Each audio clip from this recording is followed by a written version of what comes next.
Salomo memerintahkan untuk mendirikan suatu rumah bagi nama Tuhan dan suatu istana kerajaan bagi dirinya sendiri. Dan Salomo mengerahkan 70.000 kuli, 80.000 tukang pahat di pegunungan, dan 3.600 mandur untuk mengawasi mereka itu.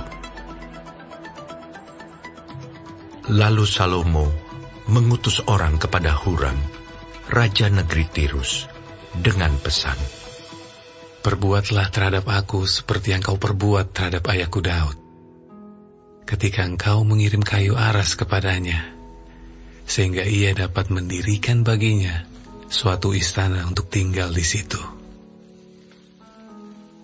Ketahuilah, aku hendak mendirikan sebuah rumah bagi nama Tuhan Allahku, untuk menguduskannya bagi dia, supaya di hadapannya dibakar ukupan dari wangi-wangian, tetap diatur roti sajian, dan dipersembahkan korban bakaran pada waktu pagi dan pada waktu petang, pada hari-hari Sabat dan bulan-bulan baru, dan pada perayaan-perayaan yang ditetapkan Tuhan Allah kami.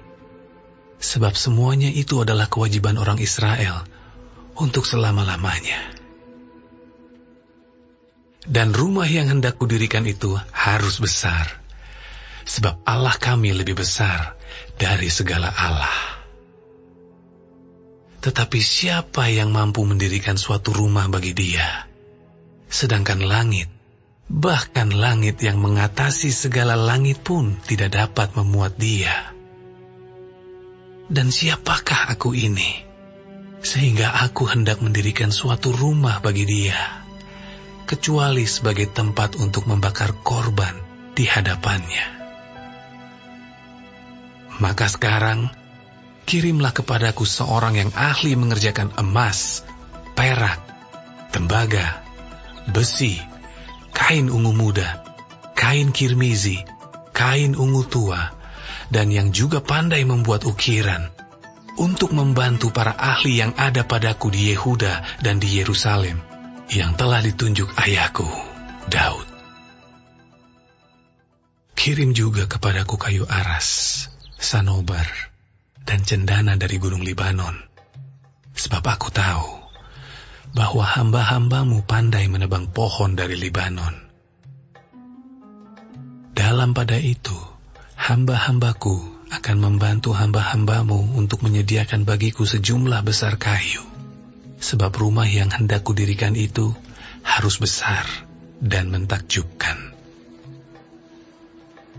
Dan untuk tukang-tukang yang menebang pohon, kuberikan gandum 20.000 kor, jelai 20.000 kor, anggur 20.000 bat, dan minyak 20.000 bat, sebagai bahan makanan bagi hamba-hambamu itu." Dan Huram, raja negeri Tirus, mengirim surat balasan kepada Salomo yang berbunyi, "Karena Tuhan mengasihi umat-Nya, Ia telah mengangkat engkau menjadi raja atas mereka."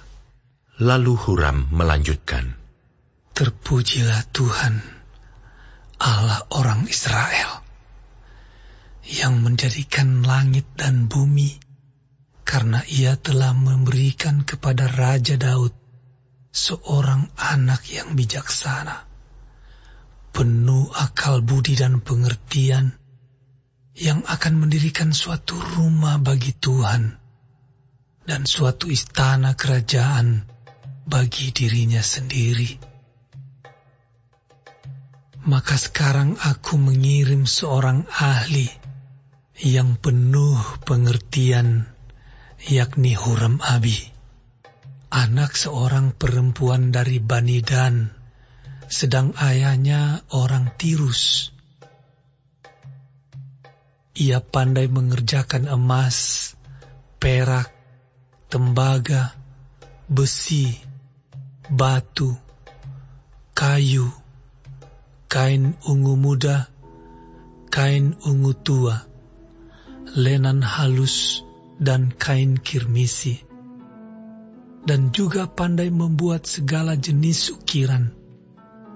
dan segala jenis rancangan yang ditugaskan kepadanya, dengan dibantu oleh ahli-ahlimu dan oleh ahli-ahli ayahmu, Tuanku Daud.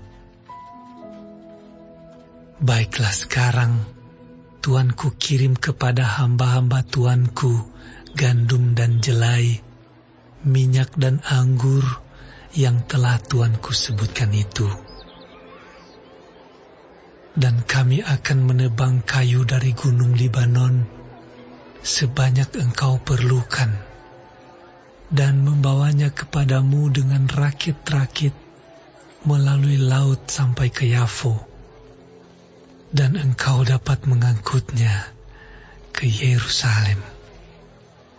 Lalu Salomo menghitung semua orang asing yang laki-laki yang ada di negeri Israel, sama seperti yang pernah dilakukan Daud ayahnya.